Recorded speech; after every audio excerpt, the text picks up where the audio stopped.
Hello, everyone. Oh my God. Sorry. It's been a while since I've done this. We are here to talk about the Flyers have not officially. I should probably not say that. But the Flyers are reportedly going to hire Rick Tocchet, Dicky Talks, to be their next head coach. I don't know how to feel about this. That's why we're here.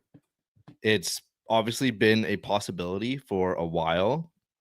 It's something that has been coming up in rumors recently, and it's been something that basically every national reporter has said, yeah, it's happening for a while now. And then now it's all of a sudden happening. It's a complicated thing because obviously it might be the one thing that almost every single Flyers fan could agree on is that they didn't really feel like this was the best move or this was the best hire. But obviously in the coming days, we're going to be dissecting it a little bit. We're going to be looking into exactly how he ran his systems in Arizona and not really Tampa, but Vancouver as well.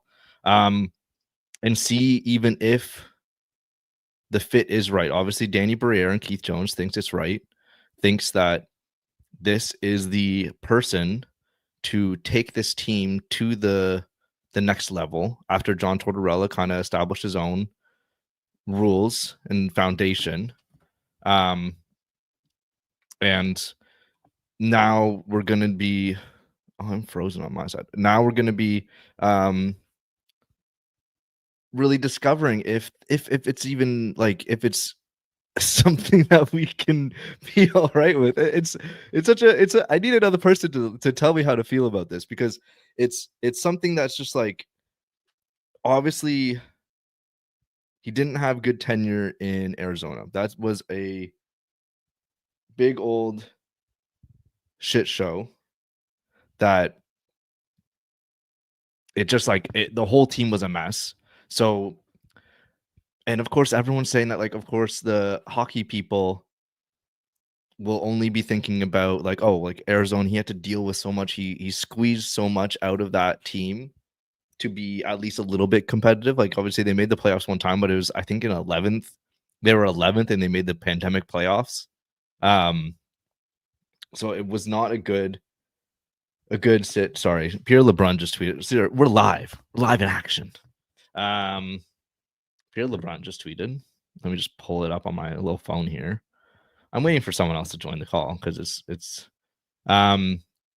deal is still here. Let me pull off some magic. God damn it, stupid.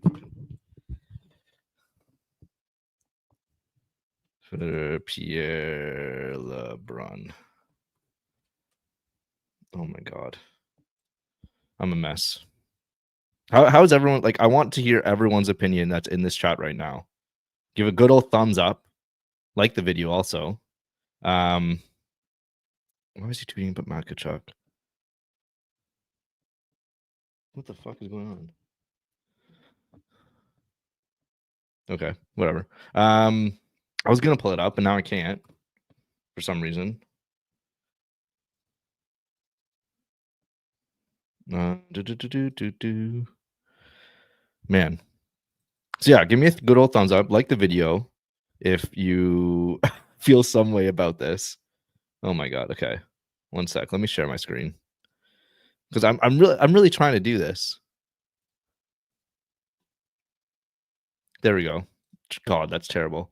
Okay, deal is still not finalized yet, but Flyers are zeroing in on hiring Rick Tocchet as head coach. Again, still not quite done yet, but heading in that direction. Could be finalized today or tomorrow. So obviously we might not hear from the official team, might not hear the actual like report, like the actual finalizing.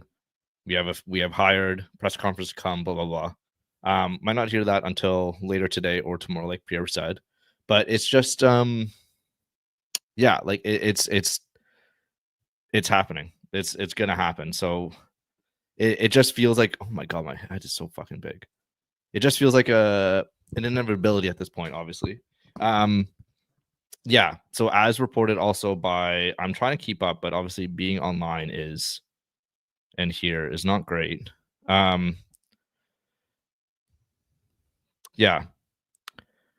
Anthony Sanfilippo, Rick Tocchet will be the next head coach of the Flyers. Thank you. Sounds like the deal is in the range of 5 years and 25 million total. So that is also, I think, sorry, what to sneeze. That is also the amount I think that he got offered by the Canucks and that rejected. So it is, I think that was reported. That is slightly a little bit more tolerable because it's obviously that he just, that's the money that's out there. 5 years is so long. God damn. Dude. 5 years. Like what's going to happen in 5 years? Like is Mitchkov still going to be here? I'm just kidding. Of course he will be. But like 5 years is crazy. It's crazy long. Like it just feels like they wanted their guy. That's the message that I'm getting by 5 years, is that they wanted him more than anyone. That they went out and said, okay, this is the asking price of Tocchet and what other teams are willing to offer him, and that's what they're going to get. So initial reaction is Rick Tocchet is a middle of the road head coach in my mind. He doesn't change a whole lot of the team's identity. We'll dive in more of this at Broad Street Hockey. So subscribe on the YouTube and read at broadstreethockey.com. But we'll dive more into this, but it will be an interesting fit of this specific team. Like, has he coached a player as skilled as Matvei Michkov? Of course, he coached like Clayton Keller in Arizona, Jacob Chikrin, that team. He coached Steven Stamkos and Victor Hedman in Tampa when they were like 19, 20. So that's a kind of an example of him coaching two players that are on the verge of like stardom. And in Vancouver, of course, is Quinn Hughes and Elias Pettersson. That I think when he joined, Quinn was like 22 or 23.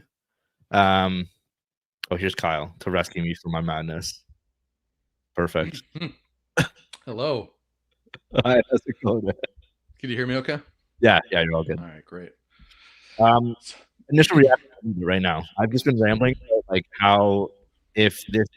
Sorry, I can hear myself in your mic. I don't know if. Let me turn off. Can you hear me still? Yeah. Still? I could hear a little bit of myself. Okay, I'll put headphones on. It's enough. It's enough. So yeah, initial reaction, Kyle. Like I want to get your initial instant thoughts. I don't like it, Yeah. to say the least. Yeah. I don't like it at all. I was definitely more in the angry stage last night, but by this point, I'm just sort of reserved to, this front office probably just ending up being like all the other front offices that the Flyers will ever have, and doing what their predecessors have before. So yeah, like who are we to expect a hockey front office to not be a hockey front office? Yeah, I mean, it's a little bit of a shame on me, but yeah. At the end of the day, like there's really to me it ebbs and flows every year, but every year I feel like there are 3 or 4 of the best coaches at the top. There's 3 or 4 actively bad coaches at the bottom, and everyone else is kind of just in the middle as fine. Tocchet's definitely in the fine bucket, so yeah. I guess I don't like it, but I guess it's better than hiring someone who's actively like, I don't know, like I'm trying to think, like hiring Greg Cronin. Yeah. Or who was the Ducks coach right before him? He was terrible. Dallas Eakins? Yeah, was that him? Right. Yeah. So this isn't that, but it's it's a coach who, if he's fine, hopefully all I really want out of Tocchet barring some crazy turnaround, um, is that he's net neutral. Mm-hmm. He's going to have good things about him. He's going to have bad things about him. And my only hope is at the end of the day, um, they neutralize, and it's the players who sort of drive the bus. Yeah, like that's sorry, I'm hearing myself again. That's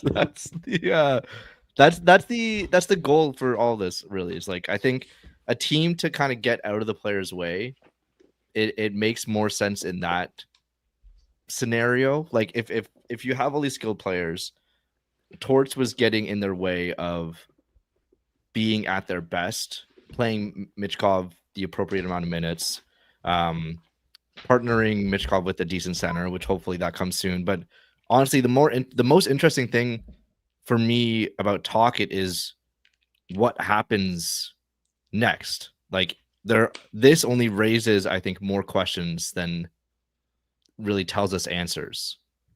It doesn't give us a surefire, this team thinks this.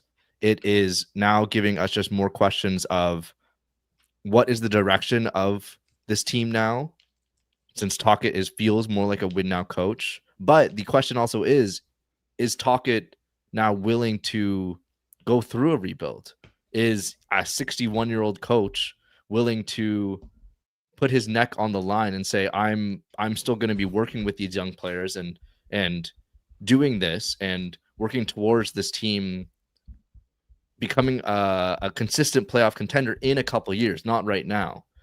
That's the most interesting thing, because now it's, I think Maddie Campbell's working on a piece right now, actually, for BroadStreetHockey.com about the Tocchet, about what this Tocchet signing means, and she raised a good point of the whole thing, is that suddenly, does this mean that now Briere and Jones thinks this team is way closer than everyone else thinks? Because now is Tocchet more of a win now guy? Like, is next year going to be the only year potentially with Payne, and then from then on, it's going to be expectations that, okay, I just lost you, Kyle. I don't know what, but that's the whole thing. That's where my head's at, is like, is now going to be the time that Briere and Jones will be like, okay, we're turning a corner quickly, because now with Tocchet in as the first piece of this summer, they did resign Rodrigo Albos reportedly yesterday, so maybe not first official. Maybe not the first official transaction, but now with the Tocchet piece as the first stable stake in, like, this is what our summer is going to be, I think now things are even more up in the air. Like, is now they're going to go for a strong goaltender option? Are they really going to be like, we're heavy on in the market? Sabres, we're calling you about UPL. Boston, we're calling you about Jeremy Swayman. Ducks, we're calling you about not John Gibson, Lucas Testal, the other guy. Like, is now, like, are now Briere and Jones, like, they're going to be like, okay, we're fixing our goaltender right now. We're getting our 1C. We're seeing how the draft goes out. So maybe if they get Higgins or Martone, that those are more guys that can play in the NHL at 19, 20, like, right away and make an impact. Are they suddenly going to be like, okay, now is the time to go, and Tocchet is the guy that can shape this team into that next step? Like, it just raises so many questions and possibilities of where this team goes from here.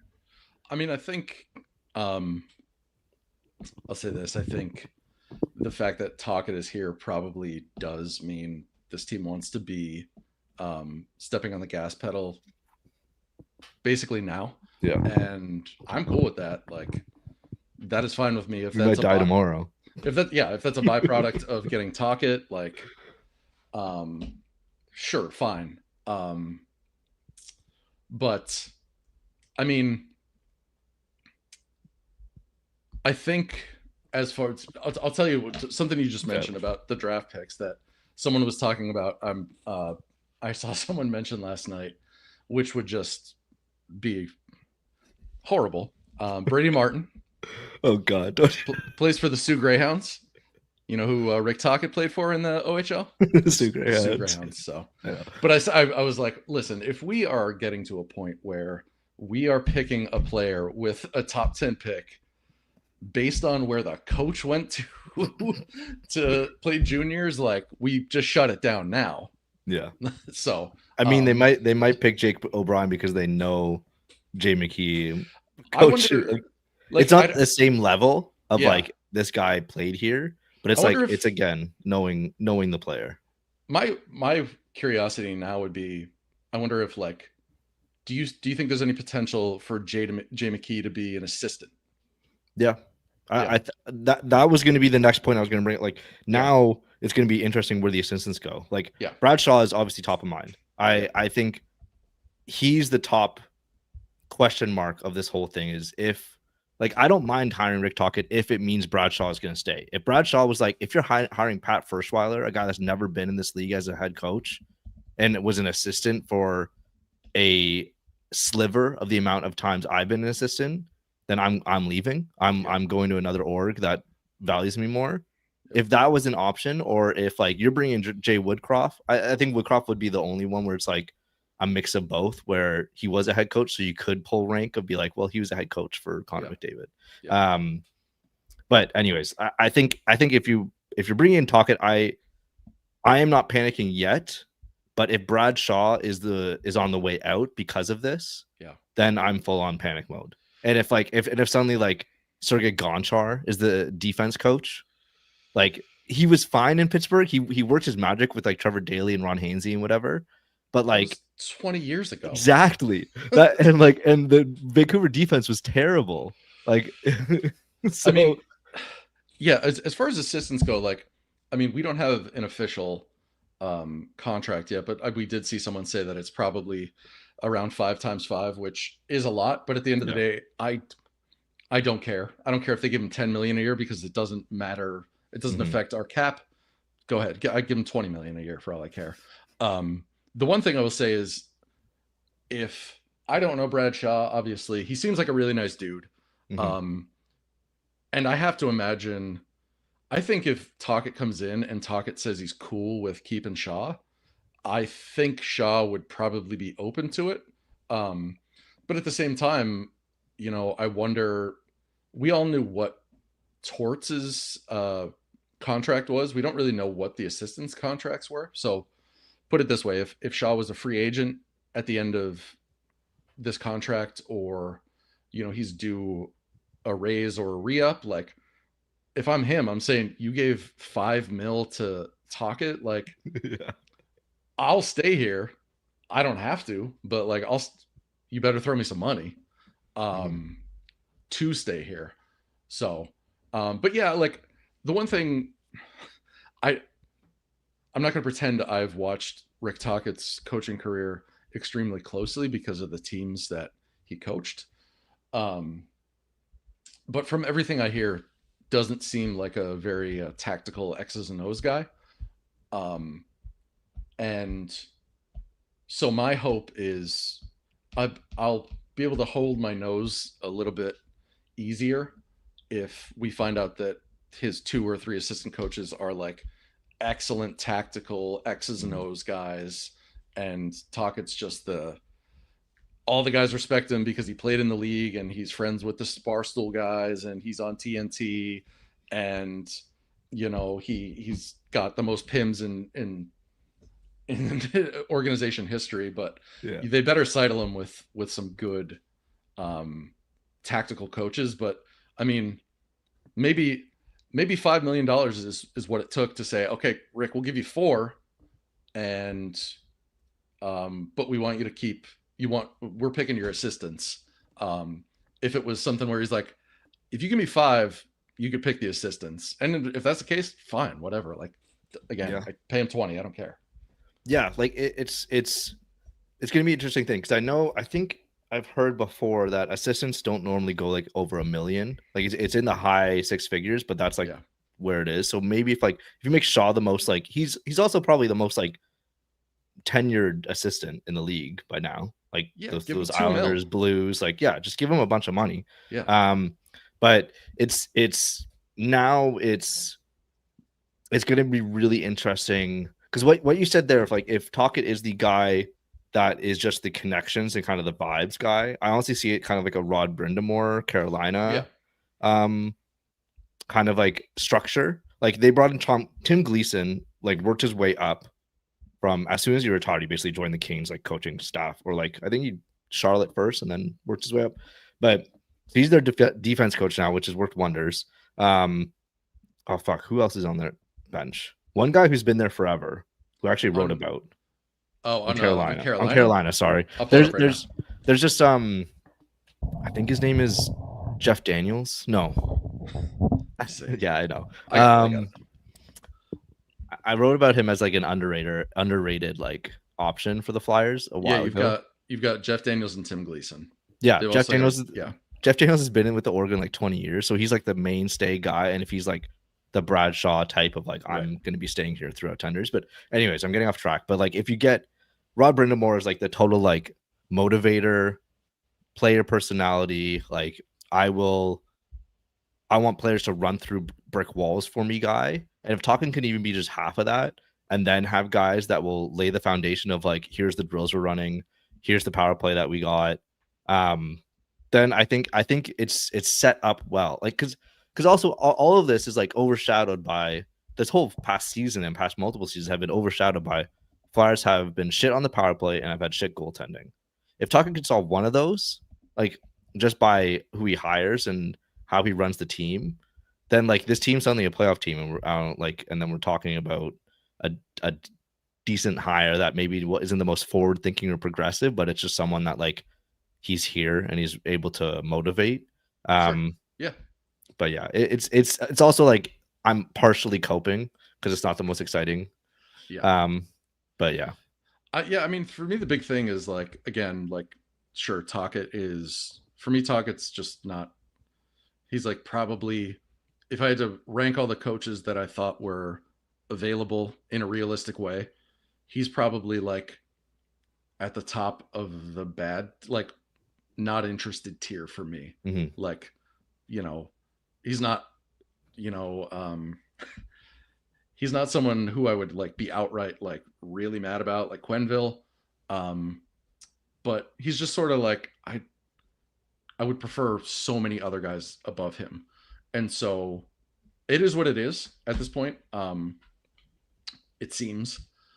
And really all you could hope for now is like one thing I'm trying to find, a little copium in is like at the end of the day, the coach really doesn't matter that much. And realistically, in 99% of spots, except I guess Laviolette, the players will always win out over the coach. So if we end up drafting or trading for or offer sheeting a bunch of really highly skilled, really good players who are going to show themselves as the next core of this team beyond Michkov, like if those guys don't click with Tocchet, or there's conflict, they think he's running like they don't like what he's doing. They think, we get an Ottawa Senators Uber camera, like oh my god, like the players are going to win 99% of the time. Like, hey, we gave you $5 million. There's 3 years left in your contract. Sorry, we're Comcast. We could eat that. So, I mean, really, all that matters is the on ice product. And like, I just don't know enough about. To me, it's Tocchet. The more important stuff for me, I've already sort of moved on to is like, okay, well, what does this say about the assistants, and what does it say about, like, the big thing for me is I'm both looking forward to and dreading the press conference where they introduce him, because I'm still very stuck on what Briere said in his end of year, like locker breakup day press conference, which was that he wanted a good communicator. He wanted a good teacher. I have no idea if Rick Tocchet is a good teacher to young developing players. And so I'm dreading hearing how they try to rationalize it, because I'm already predisposed to call bullshit, because it's just like, guys, you hired your friend it's cool. I would respect them more if they came out and they said, "We think he's good enough, but we could trust him because he's a flyer." Like if they say that, I'll be like, "All Yeah. right, at least you're honest." Or it's like we know him kind of thing. Right. Like do pull out Right. the same thing and be like, well, we know him. We know what he'll do. Yeah. And Right. yeah, I am going to be talking with Jackson McDonald of the Roxy Fever podcast, I think Okay. either tonight or tomorrow night, to get a kind of that's a Canucks podcast. So Yeah. I'm one of the best. So and he's very like tuned in with like like exactly what Tocchet was doing and can dive into all the like even the off ice stuff, Yeah. how he's dealt with the Pedersen and Miller stuff, the actual like rumored reports of like how it's not exactly what like JT Miller. I think there were other early reports of like JT Miller had a fight with a coach. I don't know if it was Tocchet or anything, but like that was a thing where it's like, and then he took a leave of absence. That was the whole thing. I'm not reporting anything, but yeah, like it's I think it's messy and it's a there's so many things to dissect when it comes to Tocchet of just like, okay, what does this mean for the coach or the team on the ice? What does this mean going forward? Of where do they think they are in the rebuild? How does he treat young players, even Yeah. veterans? Like can he bring the most out of Garnet Hathaway? Because like those Canucks teams are those role players that they have that are older kind of got sunk in by the wayside, and a lot of the role players that stepped up were the young guys like Kiefer Sherwood, Dakota Joshua. So it's going to be really interesting how he deals with the balance of this team's composition. Yeah, there's just so many things to kind of go through. I want to ask you because I don't really read him. I know he's. I hope this doesn't blow up your spot. What's your opinion on Thomas Drance? He's good. I know he's so connected. So okay, the thing with him is so he obviously worked for the Panthers PR. Yeah, that was his big like after I think he was hired from Canucks Army, Panthers PR for like several years, and then got hired as the athletic writer for Vancouver a few years ago. Right. So I think he is way more susceptible to approach it from like defend the team kind of mode, and kind of anyone with access really does. So I think do you have what he wrote about Tocchet? Like, so I know that he kind of likes him, but yeah. So this morning I'm trying to find the exact quote, but so this morning I was looking at, I was just searching Tocchet on the Athletic to see if they had any sort of like profiles or anything. And most of what was coming up was all the news stories from when he officially announced he wasn't coming back. There was, I'm trying to find the quote, but like there was a quote in there, or there was it wasn't like he was quoting, it was something that Dran said himself, that like he did a good job developing young players or like working with young players. And I'm not saying I think he's lying. Like I was not following the Vancouver Canucks that closely the last couple of years outside of, the stuff I'd hear on national podcasts or national shows like, hey, it's a mess over there. And I'm like, yeah, my team's a mess too. I got one I'm dealing with already. So like, I don't know, like if that's really something like that was surprising to me to read. Yeah. Like I think off the top of my head, and I think Cole might be writing something about this. We, of course, last night we were like, talking things going to happen, so let's prep a bunch of stuff. Yeah. I think Cole's writing something on how young players developed under him or didn't work out. But I think he is the type of player or coach that would get players that are already have a stable work ethic to then take it to the next level.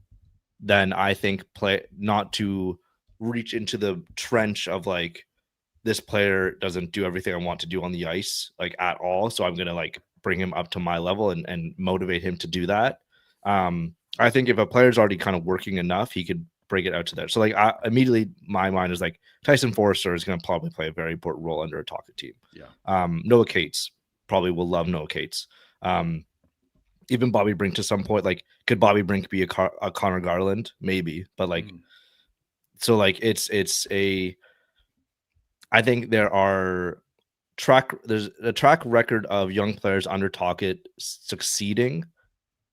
Well, there's a good amount of evidence under that, but it's also dependent on, is it the player or the coach? Like, Right. is it the chicken or the egg, or whatever analogy you want to do? But yeah, because it's like, would Quinn Hughes be the same player without Tocchet? Yes, probably. Yeah. Like, he'd probably be the exact same. Right. Well, Pedersen, the moment he kind of doesn't try as hard and doesn't give in that whole work ethic, then it kind of sinks. And he was dealing with a significant injury. I think they I don't know if it's reported or just rumored that it was like tinnitus, like he's dealing with something with his wrist, so it's like brutal to shoot or something like that.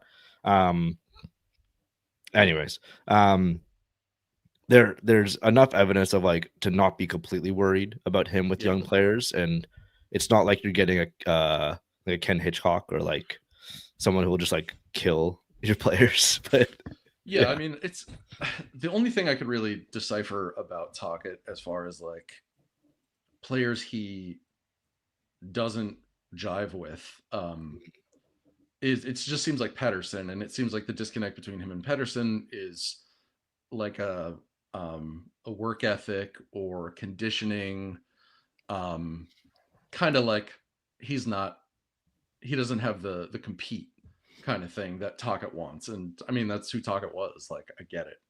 Um, and I mean, I will say the one thing that does make him a fit is it seems I probably as long as I could remember, like probably even back to Hextall, like I feel like it's just a priority in the Flyers organization to not draft people with compete concerns. So like, Mhm. you know, I don't know all the players, so I don't really know, but like he's going to be working with a lot of players and upcoming prospects who all have pretty good compete tool or whatever you want to call it. Um, so when I immediately think about Tocchet, there's no one on the roster right now that I see as an immediate like I'm concerned they might not jive. Like the only one I could think is like maybe Cam York, but Mhm. I don't. Again, it's like I don't know enough about him to know like oh, he doesn't like small players, or he doesn't deal with perimeter players, or guys that don't hit. So I'll be interested to see like who's. It's always interesting when you get a new coach, like, hey, who's going to take a jump and who's going to sort of be in the Mhm. doghouse when a new coach comes in. Um, but yeah, I'll say that's one thing I don't think will be a major worry. Yeah, like I couldn't. I'm right there with you that I could not see. Like, let me just quickly just So I remind myself of this team, but so like, so Charlie, not that we needed more um, confirmation, but yeah, Charlie tweeted, can confirm that the Flyers are closing in on a deal to hire Rick Tocchet as their next head coach. There are still some steps left before it's finalized, but they're well down the road and it's going to happen. So pop your champagne, boomers. yeah, um, yeah. Like you said, with all like there's no players that are really at risk of falling into Talka's doghouse. Like, again, like I think Cam York is really the only one that really pops out. Like Drysdale hard like tried his hardest, I think. And if Shaw stays, then obviously he keeps that familiar voice. Um, but yeah, like you have Kate's Bobby Brink try like definitely raise his stock a little bit. And then you have like a slew of like wingers like Forrester Pelletier, um, that are gonna be like obviously trying in the on the perimeter. Um, the one player I'm interested in is Owen Tippett. If like Yes. he, I feel like is Jacob's here. Is really the I think he's the one player where I think things might fall out because For Tippett, like for Besser didn't Tip, have the best time under Tocchet. I think like for Tippett, the thing was for me, and like obviously these are two different players, but like their tools are the same. For me, I was like, I wonder if he'll be the Owen Tippett whisperer in the same way he was the Phil Kessel whisperer. right. Fast goal scorers. They're different people, so I don't know what the if they're gonna like maybe Tocchet got along with him because he was just a funny dude, and Tocchet's kind of soft spoken. Like, poker. but they have, like, if it was at all that Tocchet, somehow unlocked a speedy goal scoring winger, like, we have one. So yeah, Jacob, thoughts? Need them. Well, first off, hi guys, how you doing? hey, What's up? great. You guys good? Yeah. Do I sound okay? Yeah. Always have to check that in. I wish StreamYard would allow you to check your audio before you entered. Yeah. You are a little echoey. I don't know. Besides the point, deep. Rick Tocchet. Yeah, am I? That's what I'm saying. Yeah. It always Whatever, happens it's that way. fine. It's very roomy, but Yeah. I think it sounds good. yeah, it's fine. Let me turn it down. Regardless, it almost feels like you're trying to get the upgraded Terminator, right? You're trying to get the T1000 of Tortorella. That's what immediately, like, as I woke up, as I told you before, Thomas, don't wait up for me. I did do the night shift. There we go. It isn't something that inspires me necessarily. It's not something that I'm going to get totally fired up about either, right? He is well respected around the league, and the more and more I get into watching the NHL and being kind of adjacent to NHL circles, is the respect that he commands from other people in the game. It might just end up mattering more than his technical prowess, right? Bradshaw, you assume, is going to be here. I don't think that's come out. I don't think that'll come out for now. He might get a job somewhere else. I don't know if that has come out yet. I don't think it has. But if you get assistants around him that are fine and the players get better, I don't think he's going to inhibit you from growing any further than any other coach would have, right? If it was Joel Quenneville, we'd all be having problems for different reasons, right?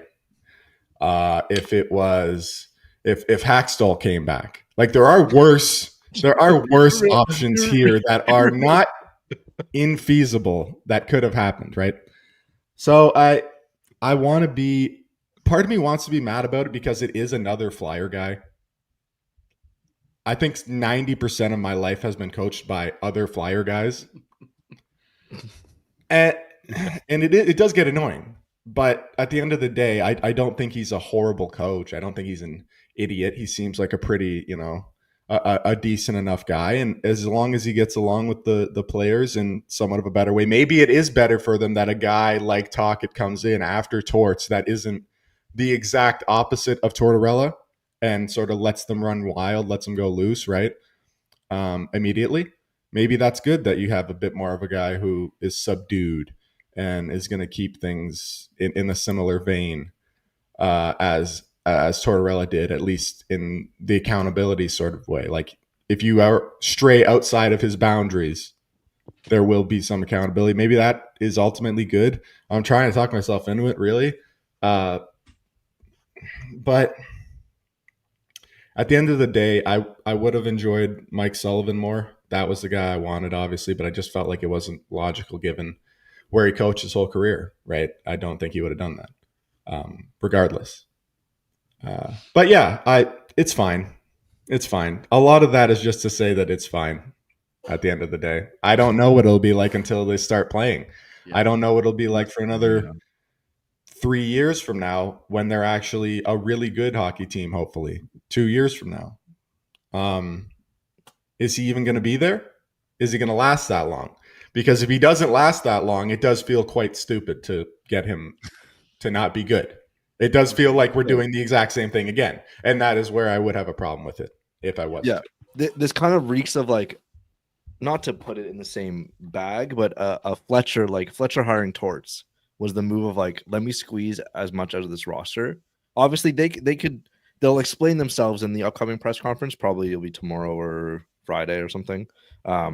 Friday News Dump Classic. But like, they'll explain themselves and be like, Tocchet is here, like, he's willing to be here for a rebuild. He's willing to take these young players and move to the next step. And then Briere will probably cite, like I've kind of gone off a little bit earlier, That like they'll probably cite Talket's work with Stamkos and Hedman in Tampa, and then in Arizona now the whole core of that team was under Talkett for a little bit, and then Vancouver took that next step of Vancouver's kind of waiting in the waters with Pettersson and Hughes, and then now they had that remarkable year under Talkett. So I could see it from their point of view of like there's always a twist to it where you can say like these things happen because of the coach that's leading them, and there's evidence, not even strong evidence, but like leading a team that is dependent on young players rather than moving a bet, not like going to the Rangers and trying to squeeze the most out of them. Talkett will bring this team along. So I'm sure that Danny will reason like that, but it does feel a little bit of like we're done trying to be bad. We're done, or not even trying to be bad, but we're done like with that, like that whole we don't want to pick even in the top 10 next year. We're kind of just done and over with. And then this is the first sign of what's to come. Maybe they'll really, really aggressive this summer and try to win the offseason and then inevitably be like 17th out of 16 games, 16 teams or whatever. But yeah, I think this is just like the first sign of something that we're going to be talking a lot about this summer, of like the Flyers don't want to be involved in the lottery anymore. And that's honestly, that's fine. Like it seems like that is probably the case because have we? I'm just going to jump in. Have we been involved in the lottery yet? Really? Well, tangentially, I guess. We're involved. Right. We have. There's the team logo is on the screen next to Gary. Mm-hmm. Yeah. Continue. They flipped our cards. Yeah, not where we wanted, but yeah, I mean, there's the scuttle is that a lot of in the last 24 hours since like people were like, well, actually, it seems like Tocchet might be gonna land a coaching gig. A lot of they were talking, oh well, there's Boston, there's Seattle, there's what about Pittsburgh? Why weren't they even named as someone to consider? And it's a lot of people said it's because Tocchet didn't want to sign up for a lengthy rebuild. And sure, the Flyers are, officially with a capital O from the team 2 years into this thing. And sure, like we shouldn't take 8 more years, but it's definitely a sign that, I mean, we're going to try and go for it soon. And like, I don't even think it's a bad idea. Like, I see some people say, oh, wow, 2-year rebuild, like great plan. Looks like we're doing another half measure. And I get it. But also at the same time, I think it would be stupid on our part to get Michkov 2 years early and see how good he was in the first year and not, press on the gas pedal a little bit. I'm not saying go out and throw, Elias Lindholm, the contract that Boston gave him, but Danny's. The one thing I'll be hopeful about is I think Danny so far has shown that the most exciting thing about him is his ability in trades, and we have a lot of ammo right now to remake this team, and I think.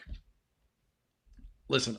I know a lot of people are like, oh, we should have just, I see someone in Eric Whitman in the chat. We should have just hired Rocky Thompson so we have a better chance at McKenna. And like, sure. That made me laugh. Yeah, I wouldn't have watched a single game. I don't care if Michkov had 50 points after 20 games. I'm not putting on Rocky Thompson as the coach. You don't like that Rocky Thompson defensive hockey? No. Just seeing his head of hair would piss me off. Yeah, I mean, so like, I get that Gavin McKenna would be great to get, but even at the end of this year, I was sort of like, all right, I don't really want to have to. If this next coming year is more like the previous year where we almost made the playoffs and game 82 mattered, like I'm fine with missing the playoffs, but this year was like, yo, we suck from game 2 on. Yeah. And it's just not fun. Like you're by February, you're like, this is not fun anymore. Yeah, it becomes a slog. It really does. Like we're on the turn of the year. And I think it's important to remember with this team, as bad as they looked last year, when they looked very horrible, like at times as poor as they were, I still think they're a average NHL goalie from being a playoff team. Average NHL goalie. Like I'm talking like I'm gonna pick a guy now. Put Mackenzie Blackwood in net. The team's probably in the playoff. Put either of the Forest tandem in the net, and they're probably in the playoffs. Like that's how bad the goaltending has been. It was the one thing that I always gave Torts leeway for. His goaltending was always horrible. He played a style of hockey that just could not work with the goaltending that he was provided with. It was totally impossible to do at a rate that would actually mean anything.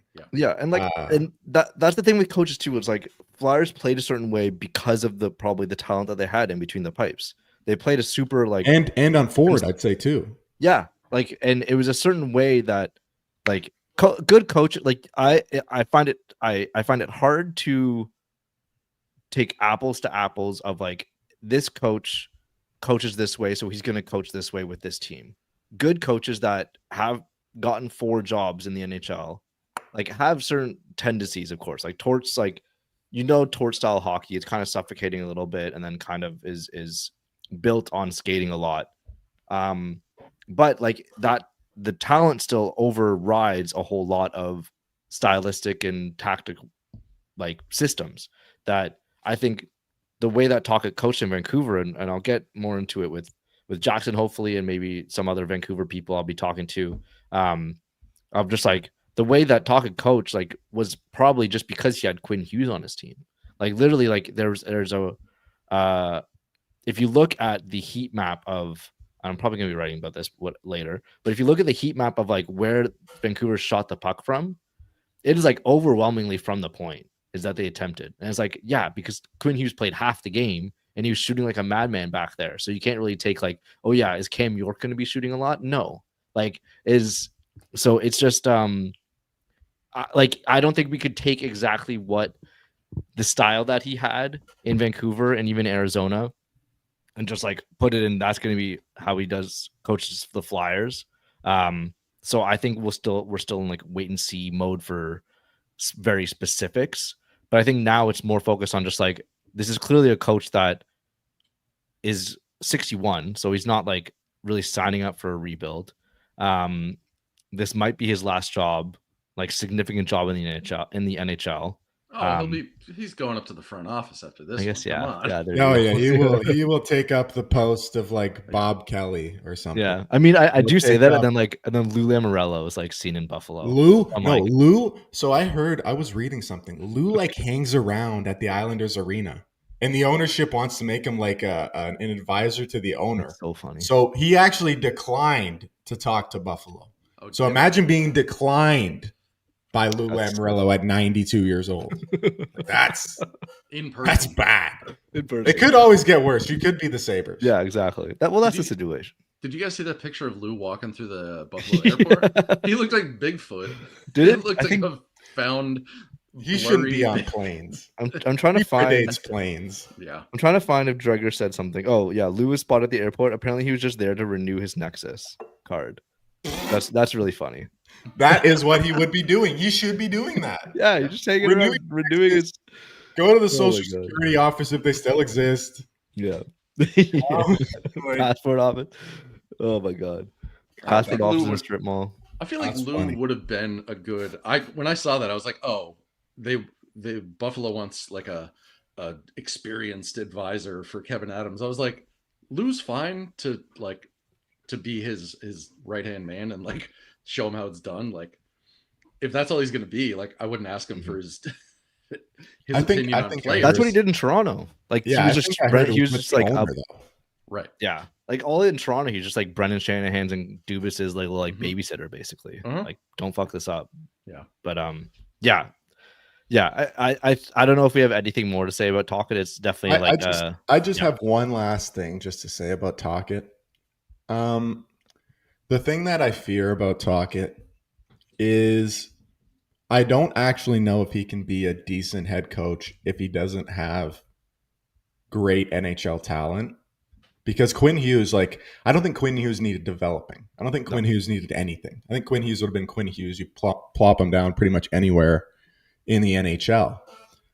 He had those 2 years with the Lightning where he takes over, midseason. They miss the playoffs. Then he goes to Pittsburgh and is an assistant. And from the past, just what I've explored, just what I've seen, especially through the Flyers, I don't necessarily trust guys who are good assistants to be good coaches, obviously. Like, we've seen that turn around and bite a lot of teams in the ass a couple different times. Then he goes to Coyotes. And I actually, not to steal her point, but or to combat her point, but I was listening to Kelly recently talk with Bill Matz, and she was talking about they were not talking about how little this time matters really because he didn't do anything with Arizona.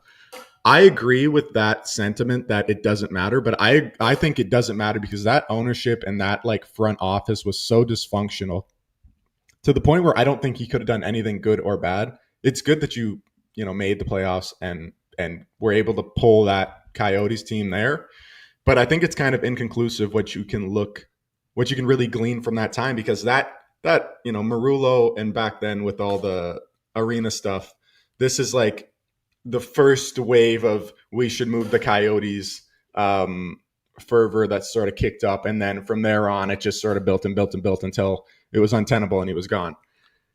They were gone. He was gone too. And then you get the Canucks. And the Canucks part really scares me. The Canucks part really scares me because I don't know how he got a job so quickly after being involved in a locker room where the two best players literally could not be in the same room with one another. Now, I know that could be a personal problem. I know that Elias Pettersson and JT Miller are polar opposite personalities, and I've seen the dynamics of how that works in a locker room, even on a very, very small scale. And like sometimes you can't do anything about that.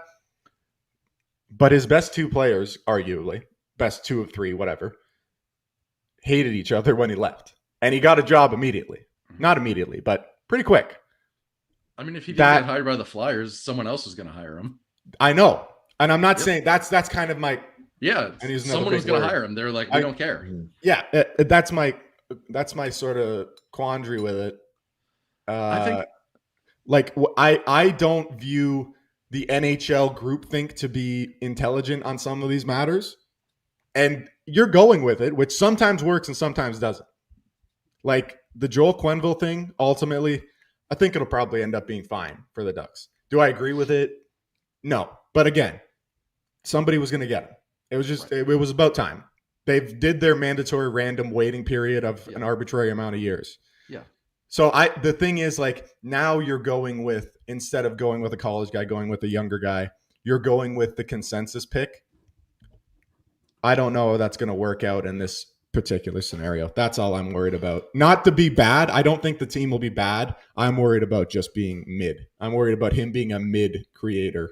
Well, I think that's like the one team that came to mind. Obviously, that's just like in a similar mode that they want to compete, but are trying to balance with having a bunch of young players on the team. But then also, I think it's the Minnesota Wild. Like Kaprizov is their Michkov, and they're running out of time to retain his services. Of course, Kaprizov came over at 23, 24. So they were already like, from now, we have to compete. The pressure is on. We have to like put all these resources in to compete.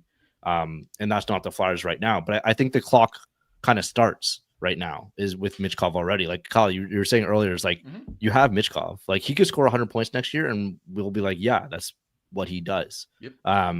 Like that, we wouldn't like be super surprised as like that's the most surprising thing of the NHL season. Probably double his production, basically. Like I mean, yeah. If you give him good players to play with and a power play that does power play. Again, it's very small improvements. We just need to some goaltending and some power play. I agree. And like the thing about it, and what you were saying is about Tocchet and the stops he's had. This isn't to take issue with what you said specifically, but just like I've heard people say in this whole sort of like, okay, it might be Tocchet, it might not. Like what I'll say for Tocchet's track record when people go through it, there are some people giving Tocchet a ridiculous amount of well, we can't blame that on him. I mean, people say, okay, oh well, those 2 Lightning seasons, we can't blame that on him. Yeah. Arizona, all 4 years, he had a crazy owner. You can't blame those 4 years on him. Vancouver, he comes in halfway through the year, does well. Last year, does well. And then this year, oh well, it was the two stars didn't like each other. Well, that's not his fault. It's like, yo, that's 9 seasons of coaching, and you're only giving him credit for the good seasons, and every other season, and it's something else was out of his control. It's just like, guys, like, you gotta at some point it's on him. Like, I should do that on my job. Be like, this is fucked up because of me. Like, that wasn't me. That wasn't me. Just you got to do something right eventually. I want to do one quick thing before we go. So, as I think this is going to be a common theme of where's my button? If you have like 5 minutes, a common theme of comparing these two teams. Okay, so this is last year's Canucks team by forwards, because I was thinking ahead of time with like Tocchet being hired. That's like, could this Flyer, like, could he actually have better forward than, like, could he have a better group of forwards, more talent and more ability than what he had in Vancouver last year during like the crazy run? So this is sorted by time on ice at 5-on-5. This is last year's Canucks, so the 2023-24, like 100 points season. Obviously, Pettersson, Miller, Besser at the top. Like, this is 5-on-5.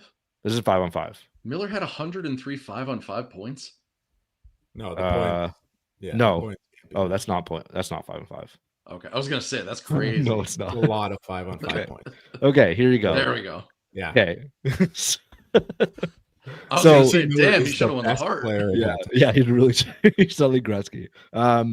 So this is sorted by time on ice. So Besser played the most minutes. So it's kind of by usage, because I want to do 5-on-5 of like, I guess you could do all time, but it's like that's how much usage he had. Let's do I don't know if it differs that much for the Canucks. Yeah, whatever. To be honest.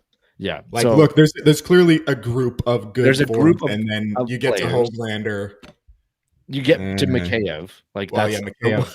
I put over Mikheyev. Mikheyev can't shoot or no, exactly. And he played 946 minutes for the team last year. Is there a player in the top 9 of the Flyers that you would take Mikheyev over? I don't think so. I think he people played would the argue. Most minutes. I think people would argue Bobby Brink and Mikheyev aren't. Okay, your third liner. Like, he played the 5th most 5-on-5 minutes among all forwards. Like, he was. Oh, that's way more than you think Brink will. Yes, Brink will not play much. So, and you have like Sam Lafferty, Teddy Bluger, Bruce Suter, who like of course was in a depth role last year. I was about to say your argument got completely blown up by the fact that the best Flyers forward of last season, Andrei Kuzmenko, is 12th. So obviously his team was fantastic. Yeah, he had 14 5-on-5 points. And then it was traded to the Flames, I think, midseason. Yeah, but, it was midseason. Then. Yeah. Same with Lindholm. My whole thought process is like, this team, he could be having a better roster. Like, obviously, it's no Quinn Hughes. You don't have a Pettersson. You don't have a Miller. I would say maybe like, and then but like Michkov, Konechny, like probably near the tiers of those players. Sanheim is like Sanheim, Goodwill, Quinn Hughes. Okay. Well, like the worst you've ever seen. Yeah, like Drysdale is like that's worse than Goodwill. Well, at the moment. Yes, we're getting there though. We're getting there. Yeah, he has the same curbside Quinn Hughes. But like, I think if you compare these rosters, my main sentiment is like, he didn't have like wasn't like coaching. It wasn't like the Penguins roster when he was the assistant. Like that, he might be getting credit. Like, this is I think he did some amount of good to bring this group of players, and playing Sam Lafferty 3rd line minutes or whatever, that like to bring them to that next level. That's kind of what I wanted to like point at. Just like, that Canucks team wasn't the most talented team on paper, but they were still able to do so much, and it might be just power play and goaltending. Which is like the two things. If the Flyers had that level, then they're suddenly winning the whole division, probably. It's not a good division. No, exactly. Not very good. If the Flyers had the Canucks level of success on the power play as this season and the goaltending, they might win the President's Trophy. Literally, like, I'm not saying anything crazy. Maybe I am, but Yeah, that's all I wanted to show the class of just like these rosters aren't like it's not an all-star team that he was suddenly just handed over. Yeah. And again, might be a little bit of copium, it's just a one little I mean, tick you're of like right. this Like, might be fine. I don't think there's going to be a Nils Oman or Phil DiGiuseppe. Like, these guys are AHLers. These guys are guys that what'd you say? Which one? They're trash. Okay, well, that's a little rude to Phil, but all right. But these are the guys. These are like AHLers, like they are. Yeah. The Flyers are going to have deep forward, rotation. At least the top 3 lines. Well, especially if they improve. Like this is the whole question. Also, back to like original point that we made. It's like this now is the first domino of like probably they want to be aggressive and improve this roster. Like if they get a Rossi or whatever, then suddenly like this team is looking pretty good on paper, and then maybe you're like a goaltender away from, like if they get a goalie and a top 6 center, again probably the 2 most important positions of like the entire NHL ever. yeah, but like if they do that, then it's easy. Yeah, I mean, I'm looking because I think I saw someone post it earlier, and I was just sort of like, all right, you may make a good point, but I was like, I don't want to hear any things about Rick Tocchet. Get this out of my face. But you should check out the. Oh my God! The Sorry. 20. Oh, what is it? Adam Foote's the head coach of the Canucks. Is he? Adam Foote. Yeah. I was just looking at his page. What does Adam Foote do? He was the D coach. He's the D coach in. He was the D coach in for the past 3 years with Tocchet. Was he the D coach or was Gonchar the D coach? Oh, I'm not sure, but he was. Always figure this he was out. An assistant. I thought Gonchar was an assistant. He was an assistant. I thought Matt Holtz would have got that job easy. Good for you. What Adam. I was saying was look at the roster for the 2018-19 Coyotes, which didn't make the playoffs, but they had a positive win percentage, and I'm looking at it and it's really not good. So like 17, 18? 18, 19. 18, 19. Yeah. I'll put it on the screen. Yeah. They had a 524 winning percentage. It was Tocchet's second year there. They technically made it to the playoffs the next year, but that was because of the bubble and like every team got in. Yeah. And so like if you look at that roster, it's extremely like I'm talking like, yeah, let's take a look. Oh my God. Richard Panik. This is all six. This is all situations. Vinny Henny. Oh God. This is insane. Lawson Krause when he was the worst player of all time. Yeah. So like he has squeezed. He has squeezed from a stone. That's brutal. God. Mario Kempe. Okay, let's count the players that aren't even in the league anymore. Like 5 years. Brad Richardson might be a coach. Yeah. Stepan retired. Panik, gone. I think in the AHL or something. I think he might be in the Czech league. KHL, yeah, probably. Vinicius Rose is Galchenyuk's in prison. Galchenyuk's in prison. Vinicius Rose is a waiver claim on the Wild. Nick Cousins on Florida. Nick Cousins should be in prison. Gone. Should be. Lawson Krause still there. Christian Fischer. Dallas? No. I don't know where he is. I think he might be there too. Anyways, and then Josh Archibald I don't think is there. Their goalie was Darcy Kemper, and he had a 925. Yeah, that'll do it. Yep. Yeah. Every time. Every time. That'll do it. Maybe he's the goaltending whisperer. Josh Sam Harrison. Boy. I guess we need Swayman for this to work. Mario Kempe. Oh, real deal Jordan Wheel. Mm-hmm. And Dylan Strong. Brandon Perlini. Ugh. Really just naming some guys here. Stunk. This is my favorite activity. I love this. Yeah. Man, Nick Schmaltz really turned it around. What was when did he get fired? Because he didn't coach. He got fired from the Coyotes 2020-21. He didn't coach for 1 year before. Yeah, it was the he didn't do 21-22. That was after the post-COVID shock year. Yes. Because Tocchet was still here 2021 during 1920. Yeah, his last year was 2021. Yeah, okay. So he was still here. So Kessel, Dvorak, Keller, Carl Soderberg. It's the same roster. It's very similar. Like the young players got ever playing here. Oh my God. The young players got elevated a little bit. Like you see Nick Schmaltz actually play more than like 20 games. Connor Garland and Krause still there, but he starts to turn around. Yeah. Barrett Hayton So, like, shows up. man, like, yeah, it's again, are we talking ourselves into this being a decent? I don't think it's that bad. I don't think it's like negative to the point where like just It's not crazy. It's I not was at like the bot Hextall. Let me put you through. It can't get worse than that. Every single thing those two men did, I did not agree with. I liked Chuck Fletcher more than I liked Ron Hextall because at least Chuck Fletcher seemed like an okay guy. Ron Hextall seems like a terrible person to be around. Same with Dave Haxtell. So Rick Tocchet, if he can at least make guys want to play on the team, that's a plus from probably the last two coaches we've had. yeah.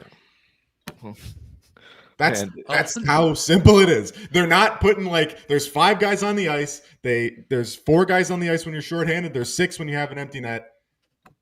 Get a goalie, and we'll probably be able to figure this shit out somehow. Okay, let's just get a goddamn goalie, and Like- then we can start analyzing this team like every other team in the NHL. we did like surprise, like it's interesting talking through it because like we're like, do they want to turn the corner right now? Like it feels a little bit early, and then you think about it. Well, it's like Owen Tippett's 26, 25, 26. Tyson Forrester is like 22. Like he's getting into his prime. Like all these players are like growing, like all these players are like getting into their primes. Where it's like you probably should want to turn it around before like they get into like unrestricted free agency, and then you have that mess to deal with. Like you don't want to. Like now it's the year of like you're locking up your RFAs, like you're locking up your kind of like Forrester. First in the next 2 years, you hopefully have Jet supplement the team. You have Oliver Bonk come through, and hopefully he can try and be a middle 6 bottom pair guy. You know, as one of the younger guys, and you can kind of bring him along and guys like that. Hey, the goalies, there are goalies around. Zavragin's around. They're in the system.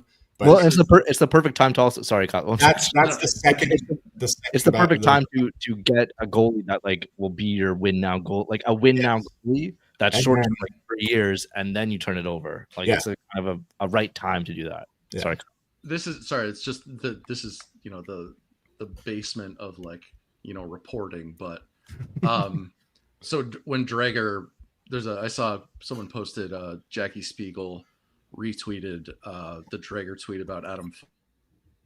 To her, she said this probably means that Shaw is going to stick around. So I'll take that. I've seen that now. Let me put that in. I love putting stuff on the screen. That makes sense. Yeah. It's still a risk for a team to take on Shaw. He is still pretty unproven. I don't think the league values him the same way the Flyers do, or the Flyers fan base seemingly would. Yeah, because I mean, I'm not shocked because the league also values Rick Tocchet.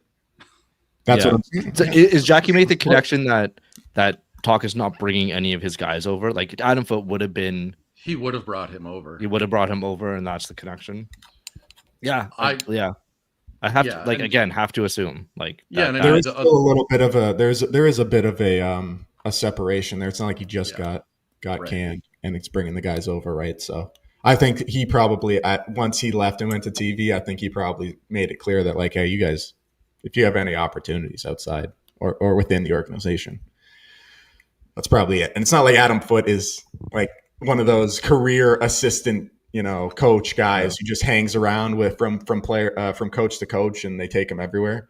Adam Foote will find another job in hockey. Do not worry you. He was never in danger of being out of work. Yeah. I'll say this. I don't know anything about Adam Foote as a coach. His D partner's the damn GM of the Kings. And I'll say, I don't think this does anything to make it more likely that Quinn Hughes doesn't leave. I did see something talking about him coming to Philly and his brothers are in Jersey. Yeah. There you go. Conspiracy started now. No, I don't think that's just logical reasoning. Those are just facts. Look at logical reasoning. That's if you want to be closest to your brothers and have your family all be able to have these big days where they all come to Flyers Devils, which is a terrible game to go to, but whatever. If you ever want to have these days, you go Flyers Devils and everyone's nice and close. And when you go to the shore together, let's get her going. I'm totally down for that. It actually makes logical sense to me. Like there's actually a draw there. Yep. So just give him the most money. Yeah. Is now I think now is the most interesting thing with Bradshaw in there is like filling in the assistant coach roles. Like who like I honestly I forgot he was in New Jersey, but I would have loved Jeremy Colleton. It's Lappy time, baby. Oh my god. He's back. I mean, but he's already like Bradshaw is already in there, thankfully. Like is Lappy gonna run the power play? That's who's gonna be. Lappy couldn't run a lemonade stand. Yeah. Oh my god. The I love other the assistant that Tocchet had is a Czech guy in Vancouver. Don't know anything about him. Yaroslav Svejkovsky. He must have been like, was he gold? No, he's not the goaltending coach. No, he's assistant. Yeah. Hmm. Huh. Yeah. I don't know. I That'll don't be know. interesting to see. It's gonna be. Oh, I found out who his other assistant was in 23-24. Let's get Mike Yo back. Oh my god. Is he somewhere else? I don't know where No. Mike Yo is. I tried to block him out of my memory. Also, Does this click mean- on his I saw him in the playoffs. click on his elite prospects page and see his junior picture. It's pretty funny. Do we want to, does this, do you Yeah, he's think on the that this Sens. He's on the makes it Sens. more or less likely that Pronger comes back into the fold? Oh my god. Just bring everyone. Yeah, like just- I make mean- it super. Like might as Pronger's well. on TV too. He's angling for another job. Yeah, he was criticizing torts. Oh my god. He Do you does think not. do you think Recky's gonna get hired now? Just leave them all on the He's payroll. already here. What's Mikkel Renberg doing? Yeah. Oh my god. What's Ricky Dmitry doing? Yuskevich up to? Yeah, I mean, he, man, yeah. Recky is now with the Blazers. Kimley's because he owns the team. He's just hanging out there after getting fired by Columbus. who? Mike? Recky. Oh, Recky. Oh yeah, Recky. Yes, Recky does. Yeah, yes. yeah. Oh, What would he do? Power What play. is he good at? Power play. Power play. interesting. All I right. don't know. I think I should. I think Kyle, you mentioned Jay McKee might be like they might have interviewed him like maybe it's an assistant like that backup. Be like he could maybe run the power play. Like I don't know. Like I'm There's- falling down. Was Jay McKee ever on a power play in his life? no. I'm falling down rabbit holes here right now, looking at all of Tocchet's assistants throughout the Okay. years, and then seeing where they are right now. One of his assistants, while he was in Arizona, is now the head coach of the Guelph Storm. That's crazy. Wait, yeah. So Stillman, Corey Corey Stillman, yeah. He was He was an also the assistant. U18. He was the U18 coach this year Yeah. too. Canada. He's Yeah. Canada's U18 guy. Wow. Listen, Which Caleb that- Denoyer played for. Ben Kindle. Yeah. Yeah, that's Oh my God. very interesting. Actually, Yeah. that would be Yeah, that's something. Power play. He's played on a power play in 2005 or something. That's my only way to measure who'd be good at Yeah. coaching power play at this point because I don't know what a good one looks like. Wouldn't know. yeah. Like yeah. At the end of the day, I think we gotta wrap this because it's been like 75 minutes of talking about this one move. But But you guys are doing 75 minutes. I'm only doing yeah. 30. But yeah, I think at the end of the day, it's a move that is not the most exciting. It's not the most progressive. We're not like at the forefront of becoming the next peak organization in hockey, like Carolina or whatever wants to be. It's a move that we all expected somewhat, and we can all find the positives in it. Really, like it's again, like we've all been saying, it's not the worst coach ever. You're not hiring Dave Haxall back. You're not bringing in Peter Laviolette. Like imagine if Lavi was back. Like Jesus Christ. Yeah, like so I think there are positives to take from it. Obviously, like Stars loving him. I think I'm going to be writing something on it soon, but yeah, like there's positives to go from it, but obviously there's criticism about it because the whole former Flyers thing but there is something about the Flyers getting the most sought after coaching free agent. The They're a positive, destination now. Sullivan. yeah. Yeah, true. Behind Well, he Sullivan. was destined to go to the Rangers. Like it was like, yeah. Yeah, Yeah, once I he didn't guess go to it's- Boston, I was kind of like, Yeah. yeah, he's gonna go to the Rangers. To me, I'm probably a bit more positive on it than I thought I would be when this was announced. just because I think now there is some benefit to like having Torts for that stretch of time be very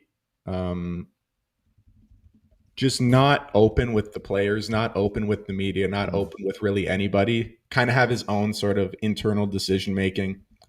I think Tocchet, at the very least, commanding the respect of the locker room automatically, but also just being more of a communicator, just in general. He's more fluent in like how to explain his positions from TV, and just like in general, you've seen him over the years. People have been very bullish on like his ability to talk things out. And I think that's at least a positive for her team, who has been kind of left in the dark for a little while here. Even its best players, right? Nobody was spared from that, while still keeping a bit of that accountability in place.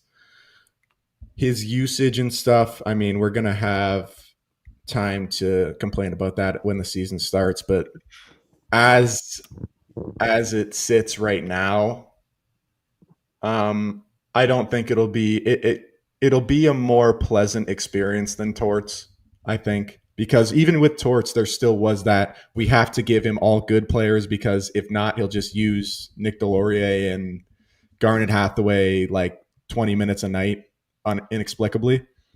I feel like that's going to be scaled back a bit. I feel like Tocchet is a bit more of a, slightly so, but a bit more modern of a coach than Tortorella. And at this point, if you didn't want to take a risk with some of the college guys, or if the college guys didn't want to leave, there's no reason David Carl would want to leave Denver. He said he doesn't want to. The same with the Western Michigan guy. Same with the guy at BU. So I think it's fine. Of the established names, I'd say he's in my like mid second tier of guys, and that's fine. I think he's one of those guys that within hockey circles, I think, will have more success than we outside of it necessarily think. Yeah. Like, I think it's gonna be really interesting to hear from a Vancouver person too, because obviously they experienced Tortorella as well. Yeah. And but they had the hell of like witnessing Willie Desjardins in between that, and then like and Travis Green and stuff. But yeah. They actually had AV, Torts, and now Rick Tocchet. Yeah, Jesus, that's wild. Just the connection, the pipeline. Wild. Oh my God, Kyle, do you have any final words on the decision? No, I'll have a video out about Tocchet at some point. I got a lot of thoughts. Yeah. So stay tuned. Subscribe. Yes. Let's end the video with a little like spike. You know how we do those things. Like the video, subscribe. If you liked us talking for over an hour about one little thing, you'd love what we have here. It is funny, literally scheduled for lunch, I had a Caleb Donoye shift by shift ready. I was gonna bring my friend on, and then I said sorry. Rick Tocchet got hired. We'll do that sometime next week, probably. I have a Jake O'Brien one. I have a Brady Martin one already cut. I'm ready to watch these guys more and more and more. So yeah, stay tuned with all the stuff. Kyle will have a video. Read broadsheethockey.com. Subscribe, like everything, read and review. See you guys. In Tocchet, we trust.